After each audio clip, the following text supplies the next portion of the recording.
Takutnya aku nggak bisa membantumu. Aku jadi curiga dia berpura-pura kasihan. Aku nggak akan membiarkanmu rugi. Kami akan memberimu uang sepantasnya. Bahkan, aku juga bisa melakukan hal yang bisa Yuli lakukan. Oi, subscribe! Hey, apa yang kau lakukan? Kalau dengan menjadi cewek seperti Yuli, baru bisa diperlakukan dengan serius dan dibantu olehmu. Aku akan menyerahkan diriku padamu. Vivian, sadarlah. Apakah kau tahu apa yang sudah kau lakukan? Gak usah dibandingkan dengan Katie. Tapi dibandingkan Yuli, aku rasa pengorbananku untukmu gak kalah banyak. Tapi, kau malah pilih kasih. Aku gak ada pilihan lain. Cukup! Bukan ini masalahnya. Masalahnya kau terlalu cerdik. Siapapun takut pada cewek yang terlalu cerdik. Please, bantulah aku. Pakailah bajumu, nanti kau masuk angin. Kau pasti sangat lelah. Istirahatlah. Aku akan minta kakek Samir siapkan makanan untukmu. Kenapa kau masih gak mau membantuku? Kau gak menyukaiku? Atau karena Yuli? Gak ada hubungannya dengan dia. Aku udah menyerahkan penjualan internasionalnya kepada pemerintah. Baiklah, maaf telah menyusahkanmu. Lupakan saja masalahnya. Hei, kau mau kemana? Ayo makan bareng. Gak perlu.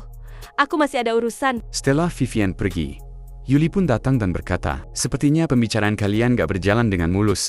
William pun bertanya pada Yuli, "Haruskah aku membantunya?" Yuli berkata, "Itu semua tergantung pada William."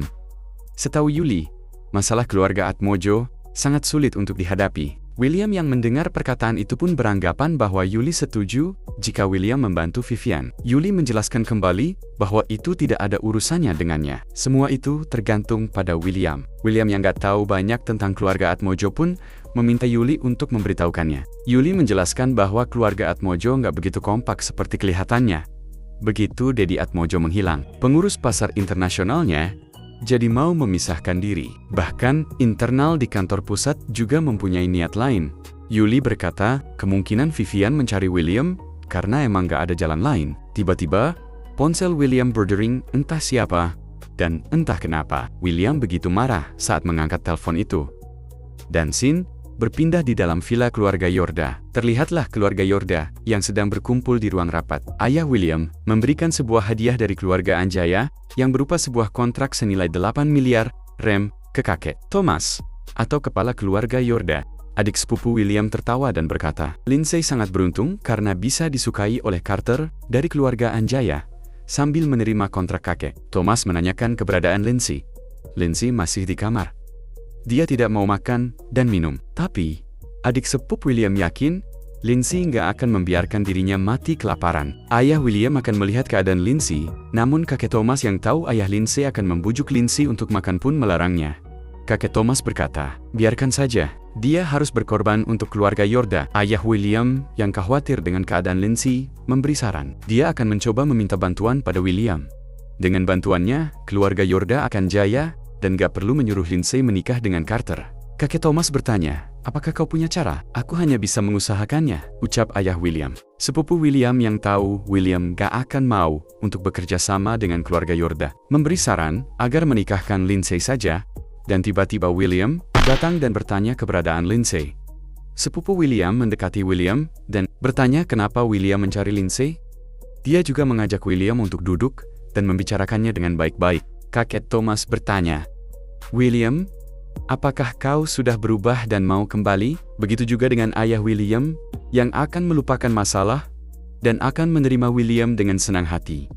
Dengan amarah William pun berkata bahwa mereka sangat tidak tahu malu. Sepupu William yang tersinggung pun menarik baju William dan berkata, "Sadarkah dengan siapa kau bicara? Jangan kira kami takut padamu." Tanpa basa-basi, William langsung menghajar sepupunya hingga terpental dan mengeluarkan darah dari mulutnya. Sambil memijak badan sepupunya, William pun berkata bahwa dia datang bukan untuk mencari masalah, melainkan untuk mencari Lindsay. Kakek Thomas yang melihat William sudah kelewatan pun memerintahkan para pengawal untuk menghabisi William. Ada beberapa pengawal yang langsung mau menyerang William. Namun, William tidak gentar. Dan tiba-tiba, Levi dan beberapa prajurit militer datang dengan gaya. Levi memerintahkan rekannya untuk menghabisi para prajurit dan gak akan membiarkan William terluka.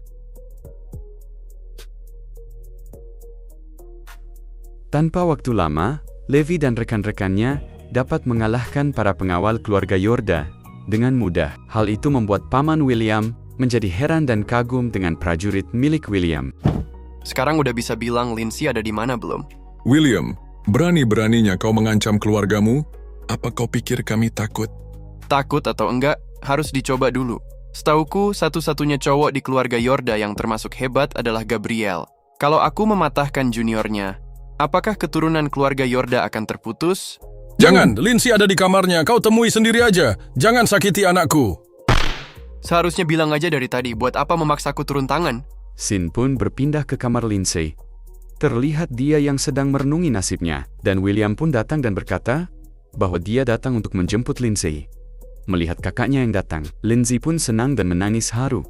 Lindsay pun mengadukan semua yang dirasakannya pada William. Lindsay berkata bahwa dirinya nggak mau menikah dengan Carter, dan Lindsay meminta William untuk membawanya pergi dari rumah itu. William pun menenangkan Lindsay dan berjanji akan membawanya pergi. Dan tiba-tiba kakek Thomas datang dan berkata bahwa William nggak boleh membawa Lindsay pergi. William yang malas untuk membuat keributan pun memilih jalur bubuk obat untuk mengatasi mereka. Seketika mereka langsung pusing, terjatuh, dan tidak bisa bergerak. William berkata, jika William mau, dia bisa saja membunuh mereka secara diam-diam, dan dokter manapun gak akan bisa menemukan penyebab kematian mereka. Lindsay yang mendengar hal itu pun meminta William untuk tidak setega itu pada mereka. Karena, bagaimanapun mereka adalah keluarga. Kakek Thomas berkata, kami emang gak bisa mengalahkanmu, tapi masalahnya gak akan berakhir begitu saja. William pun tidak memperdulikan perkataannya, dan pergi begitu saja. Ayah William yang melihat William membawa adiknya pun memintanya untuk menjaga adiknya dengan baik. Dan singkat cerita mereka pun sampai di rumah sederhana milik William. Lindsay yang melihat rumahnya begitu kecil pun menyindir William dengan halus. Lindsay berkata, ini berbeda dengan yang kubayangkan. Kecil dan hangat. William yang merasa tersindir pun berkata bahwa mereka hanya tinggal berdua, pemborosan banget jika membuat rumah yang besar. Mulai sekarang, Lindsay akan tinggal dengan William. Dan jika dia tidak suka dengan kamar yang ada, William akan menyewakan sebuah villa untuk Lindsay. Lindsay yang merasa rumah ini sudah lebih dari cukup, pun memilih untuk tinggal bersama mereka. Ketty menyuruh Lindsay untuk menganggap rumah ini seperti rumahnya sendiri. Lindsay pun mengucapkan terima kasih pada Ketty, dan memanggil Ketty dengan sebutan kakak ipar. Ketty yang suka dengan panggilan itu langsung baper, karena Lindsay sudah mengakui Ketty sebagai kakak ipar. Lindsay tiba-tiba khawatir. Dia takut keluarga Anjaya nggak akan diam saja, karena William telah membawa Lindsay pergi. William meminta Lindsay untuk tidak khawatir dan menyerahkan semua masalah pada William. Mendengar perkataan William, Lindsay sangat senang, karena dia bisa pergi ke kampus lagi. Tapi, Lindsay khawatir keamanannya. Dia takut dijemput oleh keluarganya, ataupun keluarga Anjaya. Ketty menenangkan Lindsay.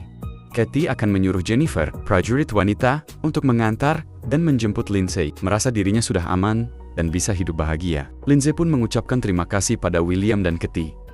Dan singkat cerita, keesokan harinya pun tiba. Terlihatlah Ketty yang sedang memasak.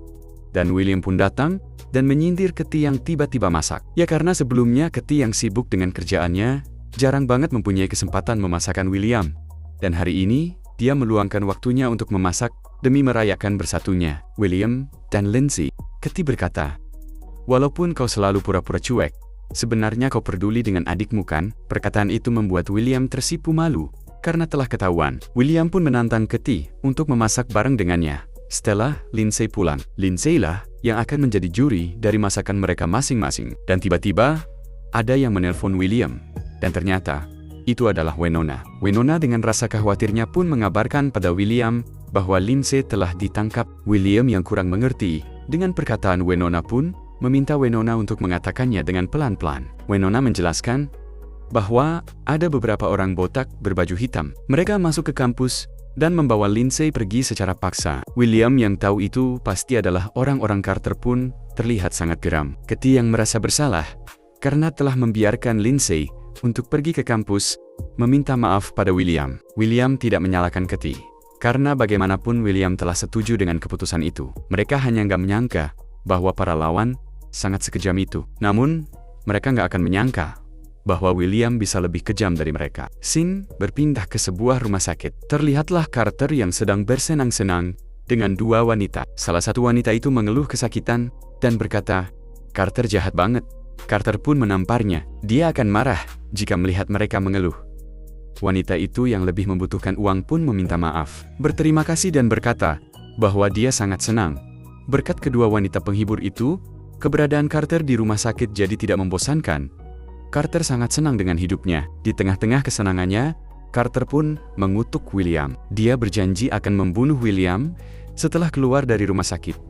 Dan tiba-tiba, William datang dengan mendobrak pintu kamar Carter. William tidak menyangka, Carter yang baru saja dipukuli sampai cacat, masih bisa bersenang-senang. William pun berencana untuk memukul Carter dengan lebih keras lagi. Carter yang sudah merasa terancam pun memanggil pengawalnya yang berada di luar. William berkata bahwa pengawal botaknya yang berada di depan sudah terluka dan mungkin sebentar lagi akan dirawat bersama Carter. William pun menanyakan keberadaan Lindsay. Carter pun berpura-pura tidak tahu apa-apa. Tanpa basa-basi William langsung menonjok Carter hingga mimisan. William bertanya untuk yang kedua kalinya. Namun Carter masih tidak mau mengakuinya dan berpura-pura tidak mengerti apa yang William katakan. William yang berkata, telinga Carter tidak berguna pun mengeluarkan teknik energi ratum dan mulai menekan telinga Carter hingga kehilangan fungsinya. Carter merasa kesakitan dan telinganya yang sebelah tidak bisa mendengarkan apa-apa. Setelah itu, William pun menanyakan pertanyaan yang serupa. Namun Carter masih tidak mau menjawab dan hanya berkata bahwa dia tidak tahu. Tiba-tiba ponsel Carter berdering dan ternyata itu adalah Jacob. Melihat kesempatan bagus, William pun mengangkat telepon itu. Jacob memberitahu Carter untuk hati-hati karena Jacob telah mendapatkan kabar bahwa William pergi ke rumah sakit. William pun angkat bicara. Jacob, ternyata aku begitu penting bagimu. Apakah aku begitu berbahaya? Dengan sedikit terkejut, Jacob pun bertanya, apa yang dilakukan William pada adiknya? William hanya mau meminta Carter untuk mengembalikan Lindsay. Jacob, yang tahu bahwa William sangat benci dengan keluarga Yorda, pun menanyakan keyakinan William. William menjelaskan, jika Jacob ingin membunuh semua keluarga Yorda, William akan memberikan tepuk tangan. Tapi tidak dengan Lindsay. Dia adik William, satu-satunya. Lindsay adalah satu-satunya keluarga yang diakui William. Jika Jacob ikut campur tangan padanya, Jacob akan menerima konsekuensi terburuk dari William. Karena sekarang, William adalah wali dari Lindsay. Jacob pun bertanya, bagaimana jika keluarga Anjaya melamar Lindsay? William pun balik bertanya, bagaimana jika adikmu menikah dengan seorang bajingan? Karena sadar bahwa adiknya adalah seorang bajingan, Jacob pun terdiam. Dan akhirnya, William meminta dalam waktu setengah jam, Lindsay harus menelpon William. Setelah selesai menelpon Jacob, William pun menatap Carter dengan tatapan tajam. Carter yang takut pun bertanya, apa yang akan dilakukan William padanya? Karena William datang untuk menjenguk Carter, William akan memberikan sebuah hadiah padanya. Dan scene pun berpindah ke Villa Anjaya. Jacob sangat geram dengan William. Omar Algo, wakil ketua geng Rauga, menanyakan apa yang telah terjadi. Jacob menjelaskan bahwa William telah mengancamnya. Oma memberi saran untuk langsung membunuh William aja, karena William terus memprovokasikan mereka. Itu hal yang gampang. Namun, Jacob nggak tahu bagaimana cara mengurus kematiannya. Pil pincai sangat penting bagi Liongkok. Kalau William mati di tangan mereka, pemerintahan bukan hanya menghancurkan geng Rauga, tapi keluarga Anjaya juga akan rugi besar. Karena nggak bisa membunuh William, Oma memberi ide untuk menyakiti orang-orang di sekitarnya, seperti Yuli, Keti, dan Wenona. Jacob menolak ide itu. Karena bagaimanapun, William sangat peduli pada mereka. Jika mereka sampai mati, William hanya akan balas dendam gila-gilaan. Oma memberi ide lagi, bagaimana jika membuatnya cacat aja? Jacob yang setuju dengan idenya pun menyuruh Oma untuk mengaturnya dan menyuruhnya untuk melepaskan Lindsay. 20 menit telah berlalu, terlihatlah William yang sedang bersepeda menuju perusahaannya. Tiba-tiba, ponselnya berdering. Dan ternyata, itu adalah Lindsay. William pun bertanya, bagaimana kabarnya? Lindsay menjawab bahwa kabarnya baik-baik saja. Dia sangat berterima kasih pada William. William menjelaskan bahwa selanjutnya, nggak akan ada yang mengganggu Lindsay lagi. Lindsay yang mendengar hal itu pun mengira bahwa William telah membunuh Carter. William yang mendengar perkataan itu pun berkata pada Lindsay bahwa dia nggak mungkin melakukan hal itu. Dan, singkat cerita, William telah sampai di parkiran perusahaannya. Dan scene pun berpindah ke kampus Lindsay. Terlihatlah Lindsay dan Wenona. Lindsay sangat senang, karena pada akhirnya, dia telah dianggap keluarga oleh William. Wenona pun ikut senang, karena Lindsay telah kembali menjadi kakak beradik dengan William. Tiba-tiba, ada satu mobil yang terparkir di luar kampus. Wenona yang melihatnya seperti tidak asing dengan mobil itu. Dia berkata bahwa Mobil itu adalah mobil yang sering menjemput Lindsay. Lindsay, yang menyadari bahwa itu adalah mobil ayahnya pun bertanya-tanya, apa yang ayahnya lakukan?